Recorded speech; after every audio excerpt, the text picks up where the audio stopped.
अरे आग लगे, ये भी कोई जिंदगी है। सुबह से चिल्लम चिल्ली पुकार सुन के मैं तो तंग आ गई हूँ।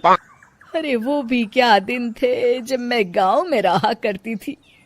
पहले बड़ी सुखी थी मैं।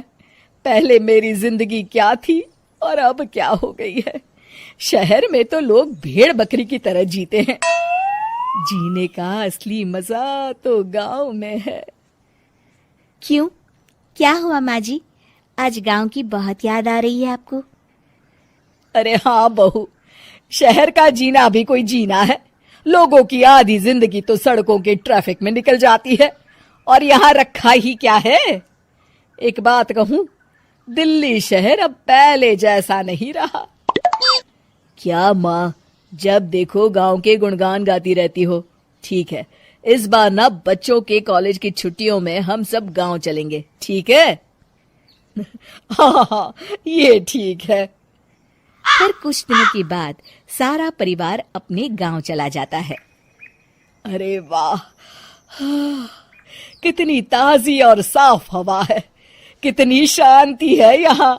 चल बहू, अब बढ़िया सा खाना बना दे, मजे से आंगन में बैठ के खाएंगे।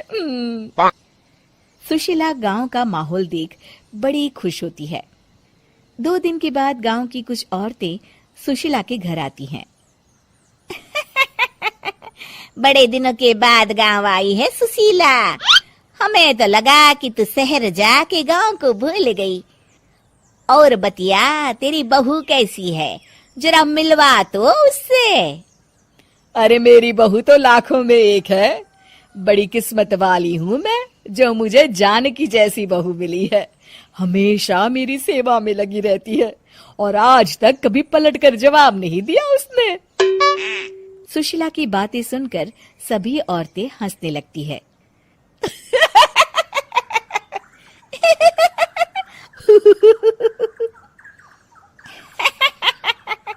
अरे कुछ भी बोले जा रही है। तबीयत तो ठीक है? तेरी बहू चांद से आई है क्या? क्यों बहनों, दुनिया की कोई भी बहू अच्छी होती है क्या? सब औरतें ममता की हाँ में हाँ मिलाती हैं। अरे मैं तो कहती हूँ दुनिया की हर बहू सास का खून चूसने वाली डायन होती है, डायन। मैं तो एक बिल में 1000 सांप के साथ रह सकती हूँ, लेकिन अपनी बहू के साथ नहीं रह सकती। हाँ, तूने सही कहा। मेरी बहू तो तेरी बहू से भी 2 कदम आगे है। सब औरतों की बातें सुनकर ममता मन ही मन बड़बड़ाती है। अरे ये गांव सुधर गया, लेकिन औरतें नहीं सुधरी। अगर थोड़ी देर और इनकी बेवकूफी भरी बातें सुनूंगी तो मैं सच में पागल हो जाऊंगी। फिर सुशीला उन औरतों को घर से दफा कर देती है और राहत की सांस लेती है। अरे बहू, जरा बाम लाके मेरे सर पर तो लगा दे। उन औरतों की फालतू बातें सुनकर मेरा सर चकरा गया है। इस गांव की औरतों का तो भगवान ही मालिक है।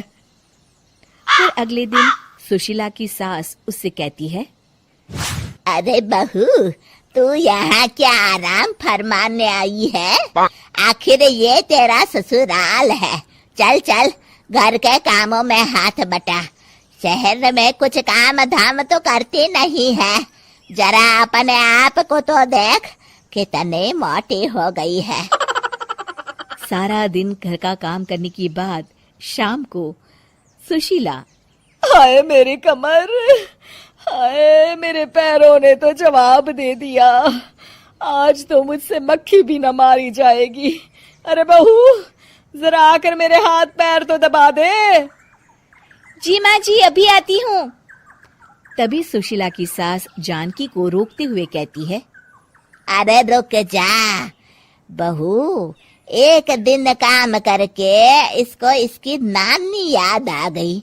हम लोग तो रोज इतना काम करते हैं, कोई जरूरत नहीं इसके हाथ पैर दबाने की। सुबह तक सब ठीक हो जाएगा। सुशीला अपनी सास की बातें सुनकर हैरान रह जाती है। इस तरह धीरे धीरे गांव आने के बाद सुशीला की परेशानी शुरू हो जाती है। फिर एक दिन अरे आज तो मैं कपिल शर्मा देखूंगी क्योंकि आज संडे है। सुशीला जैसे ही टीवी ऑन करती है तभी बिजली कट जाती है। अरे सत्यानाश, इस बिजली को भी अभी जाना था। इतने दिनों से मैं टीवी सीरियल देख नहीं पाई। हमारा देश इतनी तरक्की कर रहा है, अरे पता नहीं ये गांव कब सुधरेगा। अरे अब तो 2 दिनों के लिए बिजली को भूल जा, ये तो यहाँ रोज की बात है। अब इस अंधेरे में रहने की आदत डाल ले। हाँ, हे भगवान, अब क्या होगा? ऊपर से इन मच्छरों ने जीना हराम कर रखा है। दूसरी तरफ घर के काम कर करके और बिना किसी सुविधा के सुशीला तंग आ जाती है और उसे शहरी जीवन याद आने लगता है। क्यों माँ, मजा आ रहा है ना? अरे आपने ऐसी सूरत क्यों बना रखी है? मुस्कुराइए, अब हम गांव में हैं। मोहन के साथ जानकी भी अपनी सास की खिंचाई करती है। हाँ हाँ माँ जी, आप ही तो यहाँ की बड़ी तारीफ कर रही थी। फिर अभी तो कुछ ही दिन बीते हैं, वैसे भी अब तो आप यहीं रहने वाली है ना? अरे नहीं नहीं बहू, मैं एक दिन और यहाँ रुकी तो मर जाऊंगी। मुझे शहर ले चलो। क्या दिन थे, कितनी सुखी थी मैं वहां। ठीक है माँ, हम कल ही वापस शहर चले जाएंगे। इस तरह सुशीला शहर आ जाती है और फिर कभी दोबारा गांव जाने की जिद नहीं करती। पोपटलाल पूरे दिल्ली शहर में बड़ी बड़ी डींगे मारने के लिए प्रसिद्ध था। साथ ही वो अव्वल दर्जे का पेटू भी था।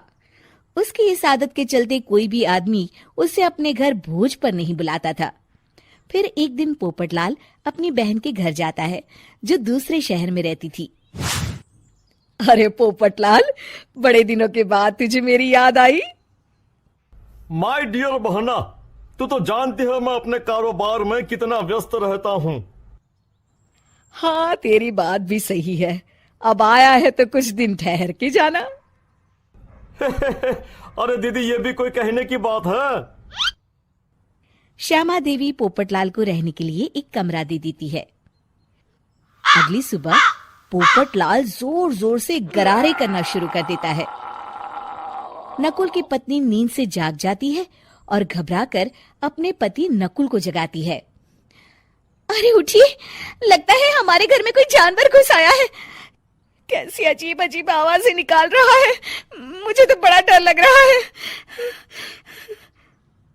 अरे कोई जानवर नहीं है भाग्यवान, पोपटलाल मामा जी हैं, अपना गला साफ कर रहे हैं।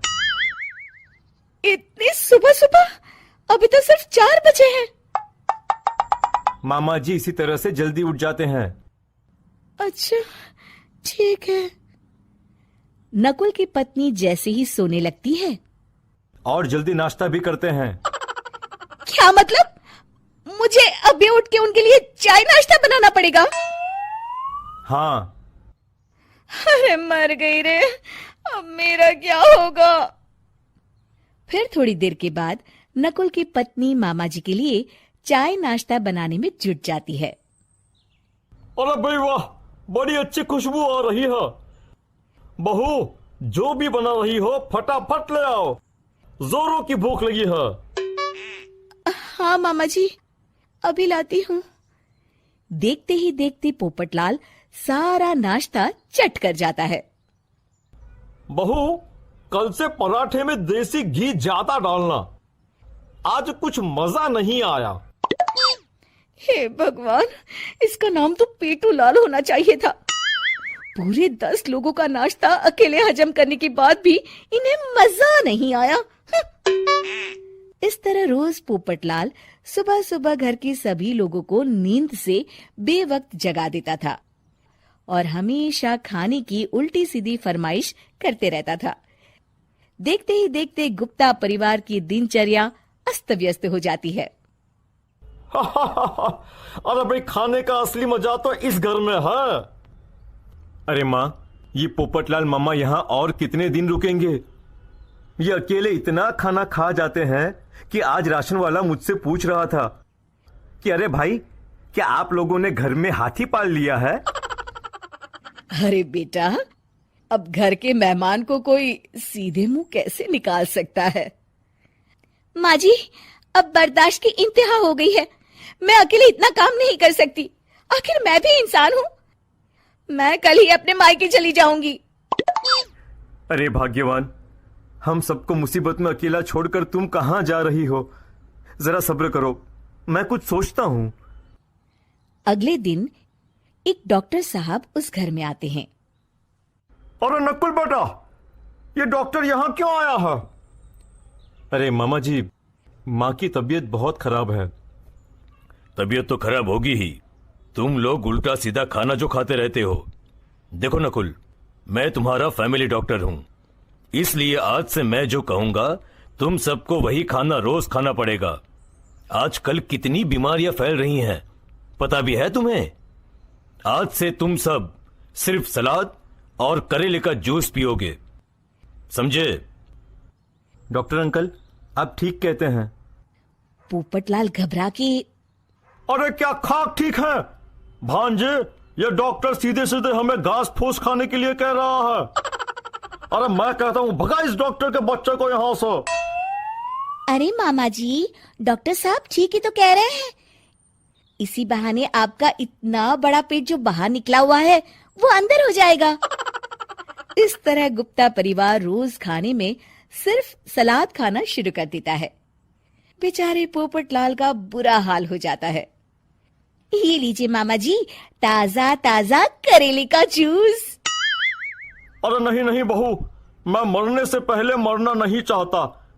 मुझे तुम लोग माफ करो। यह भेड़ बकरी वाली जिंदगी तुम लोगों को मुबारक हो। मैं तो चला यहां से। पोपटलाल अगले दिन ही घर छोड़कर चला जाता है। क्यों बेटा नकुल, मेरी अदाकारी कैसी थी? मजा आ गया डॉक्टर। आपने तो बॉलीवुड के कलाकारों को भी मात कर दिया। आपको तो ऑस्कर मिलना चाहिए। बेटा, ये थोड़ा ज्यादा हो गया।